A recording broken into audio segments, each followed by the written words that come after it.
It is so bright next to my window. What's the likelihood that I put sunglasses on to film this video? Okay, this is better. My name is Mara, welcome back. Glad we've been brought back together. Today's video, I'm going to be swapping my phone's screen time for books. One, I just wanted to do this video, and two, I'm so behind in my August reading. Not that I set a physical TBR or like a plan for myself, just compared to July, I feel like I've read so much less. But I've only read like 4 books this month, and that's like so bad for me because it's August 21st. We have like a week and a half left, and I start school in 2 days, so when am I going to read? I'm only doing this from Monday to Friday because I work on the weekends, so I'm not going to be able to read. So on August 14th, last Monday, my screen time was 6 hours and 25 minutes. Last Monday, I went to the airport to pick up Kat, so an hour and 6 minutes of my time was spent on math. So I feel like that's different, but for the sake of the video, because it's 9 a.m. and I have nothing to do today besides film and read, I'm just gonna take it and I'm gonna read. I am going to continue reading Academically Yours by Jennifer Chipman. I'm like halfway through it, but the rest of the video is going to be focused on my physical TBR and completing those books. But we're just gonna jump right into it because I have 6.5 hours worth of reading that I need to get into. If you have not seen this video circulating around YouTube, I'm gonna set a timer for, what was it, 6 hours and 25 minutes. It may not be consecutive, it may not be 6 hours and 25 minutes straight, but today, by the end of today, I will have read for 6 hours and 25 minutes. Like I said, the book that I'm going to be continuing with today is Academically Yours. I started it like a week ago or something. I need to finish it, so that's the goal for today, is to finish Academically Yours, which is definitely going to happen. All right, here we go. Time starts now. I just read part of this book. I had to take a pause. This is the only book I'm gonna be reading on my phone because the whole point is that I'm supposed to be off of my phone. But I was halfway through this book and I needed an excuse to finish it because otherwise it was not gonna get finished. I keep trying so hard for this book. It's taking me so much to not DNF it. I'm in a slump and I need to get out of it, and reading books just to like clear off my TBR, but not actually having any interest in, is not going to help my situation. I'm free. I just finished Academically Yours. I'm not gonna say much about it other than that just I did not enjoy it. I could not force myself to sit and read. Like, I had to stop and do other things because I did not enjoy this book. I started at 10 a.m. It's now 1 p.m. and that was 3 hours ago that I started, and I still have 4 hours and 46 minutes left, so I'd only read for like an hour and a half of those 3 hours because I just could not do it. I was gonna continue reading the Bromance book club because I started that a few months ago, read a chapter and just never continued, but I need to read a book that I know I'm going to like. This is basically most of my physical TBR. These are like standalone books besides Neon God's Over, but I think I'm gonna go for Practice Makes Perfect. I got this book for my birthday. My mom got it for me, and I didn't know that it was basically the second book in the When in Rome world. They're interconnected books, but they're not like have to read one after the other. Yeah, I haven't read When in Rome. I want to read it, but I was just more drawn to this one because he's a tattooed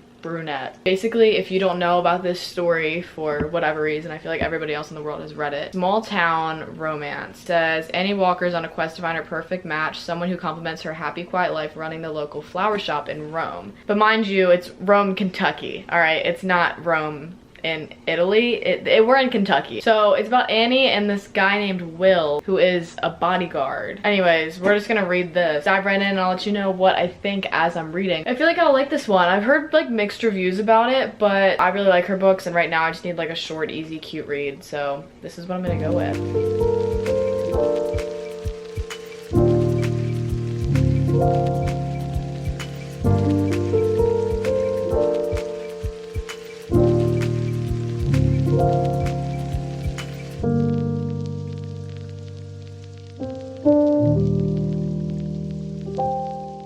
Alright, I'm only in the first chapter, but I have to say Annie is so real, and just looking at the picture of Will, physically, this man is my type. She's just talking about like her social anxiety and how she like finally worked up the nerve to like ask this guy out, and it's a different guy. She asked this guy out and then was like, yeah, and I spent the rest of my week like wondering why I did that and trying to brush off all of the anxiety that just came with it. Something else that I didn't say, like I said, I didn't read the first book in this series, which is When in Rome, but you can read them standalone. So I got this one first without knowing that the other book came first. But Annie's brother is the male lead in When in Rome. He gets with this girl who's a pop star, and she like found herself in Kentucky. Her name is Amelia Rose, and Will was her bodyguard. That's how they all know each other. All of that. Will hasn't been officially introduced yet, but I keep staring at him on the cover. This is a cartoon man on the cover.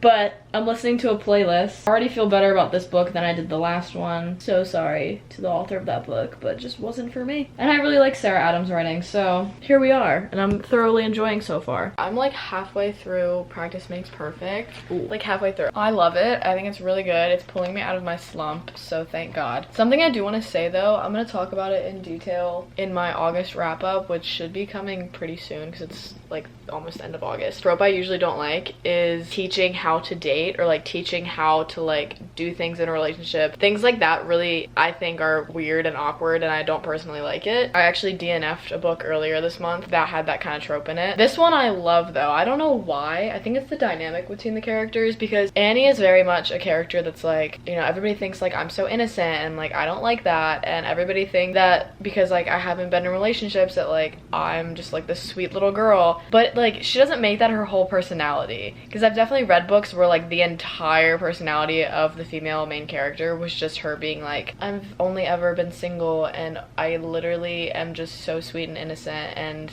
you know, no man is ever gonna understand that. And in here, Will's like, I know you're not sweet and innocent because I read the book that you were reading and nothing about that was sweet or innocent, girl. And he was like, that's fine, you just have to like be comfortable with who you are, like I don't care. And he's just like getting her out of her comfort zone, but like in the right ways. And I just love Sarah Adams. I love her books so much, and I was just stalking her on Instagram because I just think she's so adorable. Like I love her books, and I just like want to be her friend. Love Sarah Adams, and I love her books, and they're so cute and sweet and just like easy to read. Like the pacing of it is just always so great, and I love it. So I'm like halfway through right now, a little bit over halfway. I will say this isn't anything about like the characters. Basically Will has like an arm sleeve of like flowers and stuff, and then he has a butterfly on his hand drawn on the cover. I don't know, do you see it? It looks very like, you know, it's supposed to be like cartoony kind of, and like just a sketch. I guess they couldn't really like get in all the details of everything in there, but I just want you guys to know that I am picturing Will in real life as a real man with the tattoos drawn like this on his body.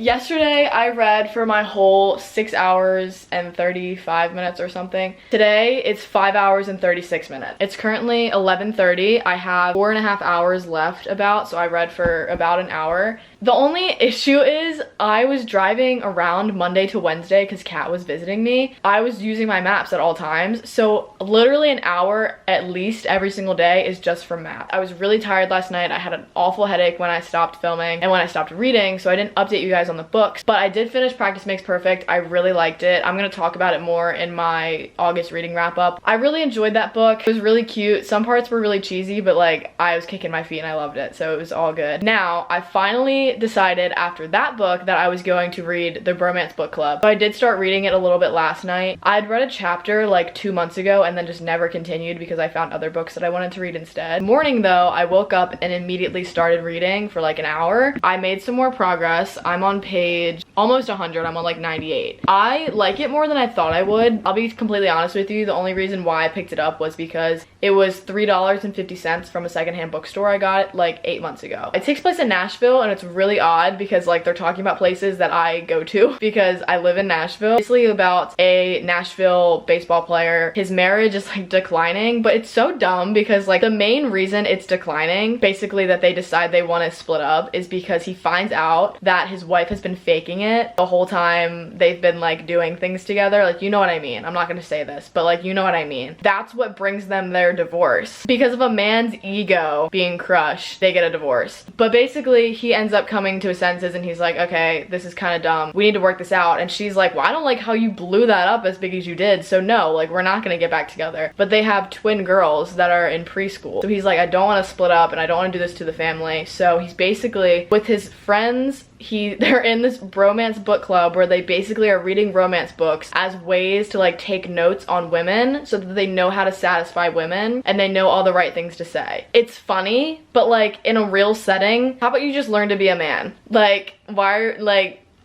okay, I just finished this book. I don't really know how I feel. There was a lot of back and forth in this book. They just like keep fighting. It's just exhausting. They give you crumbs of something and then they fight about something and it like gets ripped away and I'm like, I have 3 hours left. What book should I pick up next? I am torn between Best Served Hot by Amanda Elliott or Something Wilder by Christina Lauren. They look like they're about the same length.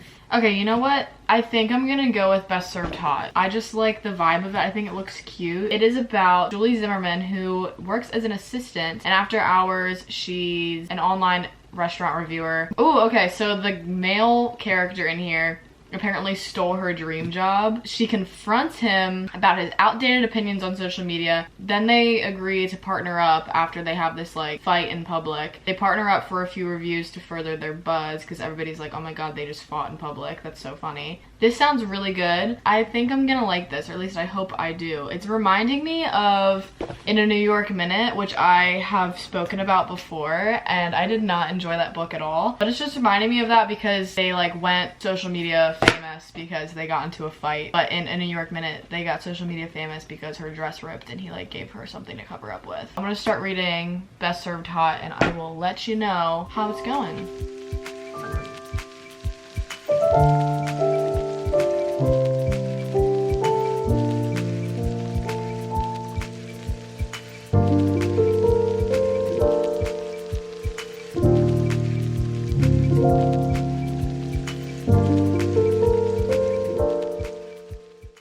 Change of scenery because I'm at school.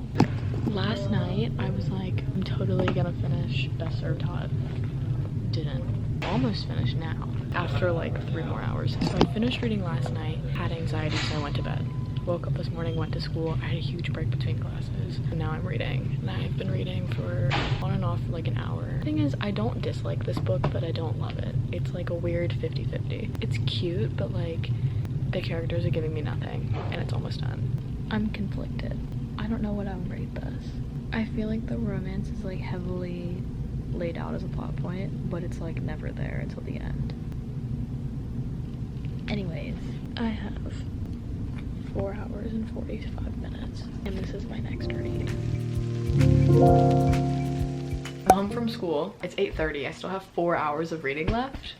I'm currently reading Before We Were Strangers by Renee Carlino. I've heard great things about it. I'm like almost 100 pages in. The plot of this is basically this guy works for like National Geographic and he lives in New York. He just went through a divorce and like his wife, well his ex-wife now. His ex-wife is now married to and like having a child with his coworker. He's like going on the subway and sees this girl that he knew in college. So far it just shows that they were really great friends, but you can definitely see where there's like romantic tension and I really like it so far. I'm just waiting for it to like really kick in, but so far I like it. So 4 hours left. I don't know what it is about this book. I have like maybe 50 pages left, but this is me right now. I'm eating it up. I don't know, just the pacing of it and the way it's set up. It's second chance romance and honestly I'm usually not a huge fan of this, but this was just a situation where they were like ripped apart from each other and they just randomly run into each other 15 years later and it's like, how could you not root for them? But unfortunately I'm very close to finishing it, so I'm gonna finish and then I'll come back. I don't even want to talk about it. 4.5. Like, I think it's because it's not my usual type of romance book that I would read, that it's like not gonna give me the 5-star feeling just because it's not the kind of trope I would normally read, because I'm really not a fan of second chance. But this, 4.5. I have just under 2 hours left, an hour and 56 minutes. My next book that I'm gonna read, I actually got back in May from a Barnes & Noble in Philly, and it is a sports romance. This is called Finally Mine by Tanya Brozo. I don't know if I said that right. This is about Ethan Thompson, who is Baylor University's star wide receiver. The first moment he noticed Lily DeMarco, he can't seem to look away. He's had a crush on him forever. I'm gonna start this. This is how the text looks. I don't know the text. This is how the font looks. I'm not sure how I feel, if I like this or, you know what? I do like it. I feel like it's gonna make it easy to read. But I've actually been putting this one off. I don't know why. She like has had this crush on him for so long and he just like doesn't see it, I guess, until like one day it finally clicks. Because he's a man, so he's kind of dummy. I'm really excited for this. I feel like I'm gonna like it a lot. I haven't seen anybody talk about this. It's the next day. Yesterday I didn't film like a proper introduction clip to yesterday's reading because I was at school and had a lot of reading I had to do, so I needed to like literally start as soon as I woke up. I was telling myself I was gonna start early and then I didn't. Today, this is good. Today I only have 3 hours and 56 minutes worth to read. Last night I also did read everything I was supposed to read, but I was so tired, like mentally and physically exhausted from the first day of school and then being there for like literally like almost 12 hours. I was just exhausted. I left at 7:30 p.m. and got to school at like 8:30. So I was there all day. I did read everything I was supposed to read yesterday. I just finished reading what I was supposed to read and immediately went to bed. I didn't make too much progress in Finally Mine. I definitely thought I was gonna make it like halfway through. I'm on page 39. I like it so far, but I think what's making me go through it slower than I thought is because even though the font is pretty big, just the way it's set up, it takes a second for my eyes to get used to it. I kept like reading it, but I wasn't retaining anything because the font was just different than what I'm used to. And that sounds so dumb. When you read a lot of books, like you find things that you like or dislike about the setup of it. And I mean like the way it's physically set up. So I don't know if you can tell, this book is kind of like wide and tall. And then the font is big and like typewriter-esque. See how this one's big? It doesn't seem like a big difference, but like this is the font in this. So there's just little things I think as a reader that I've picked up that I don't necessarily dislike. I mean, this is totally fine. Like there's nothing wrong with the way this is set up. It's just taking my brain a second to adjust to it. Ethan is in a 7-year toxic relationship that his parents have basically said his entire life, like, oh, you and Charlotte, I'm pretty sure her name is Charlotte.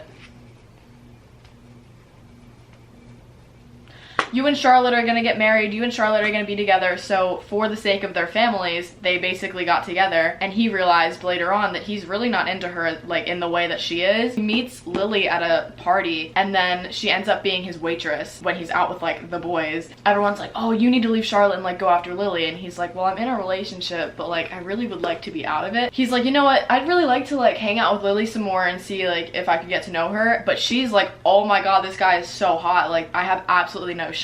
So hopefully they communicate about that because I hate miscommunication tropes. I'm gonna read until 1 o'clock, so for like 50 minutes, drive to school, maybe read a little bit before class. I'm here to let you guys know that I'm home from school and didn't read at all when I was at school because I had so much homework to do and other stuff, and I really should be doing that right now, but because I'm dedicated to the book reading grind, I'm gonna continue reading and then I'll come back with updates when I have something to say. But I'm deeply sorry that I left you on this cliffhanger. Okay, I look a mess right now, but I'm starting to gain opinion about this book, so I feel like I need to share. I don't know how I feel.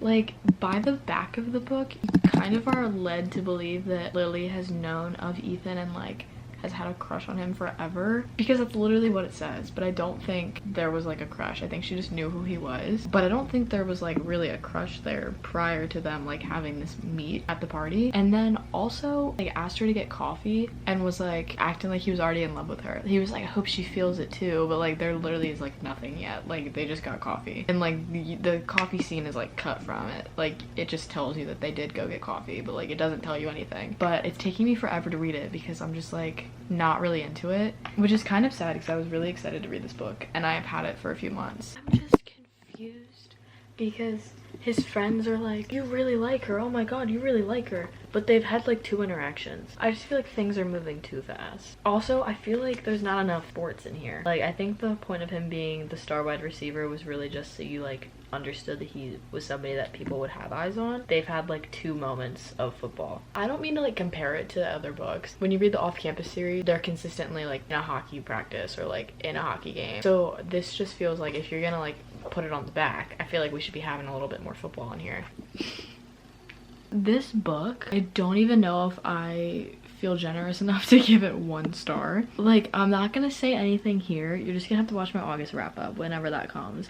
I was so excited for this book and I just couldn't take it seriously. I'm not in the mood for a thriller, but all I have in terms of standalones are really like thrillers or fantasy. I decided that I'm gonna do If We Were Villains because I have had this book since like 2021 and haven't read it. It's a thriller, but it's like a literary thriller. I have no idea how I'm gonna feel, but I feel like I like the idea of it. It's just gonna take me a bit of focus, I think, which may not be my best option. Hello friends, I'm in my car currently for the final part of this week's video. My screen time that I have to read for today, it's only 3 hours and 18 minutes. So I'm gonna knock that out easy peasy. I'm at school about an hour early, so I'll read for an hour. I don't have anything between 9 and 4, so I'll read for 2 hours more. Sounds like a plan to me, but I'll see you guys when I'm actually reading. I just wanted to do this part here before I was around people and it got really awkward.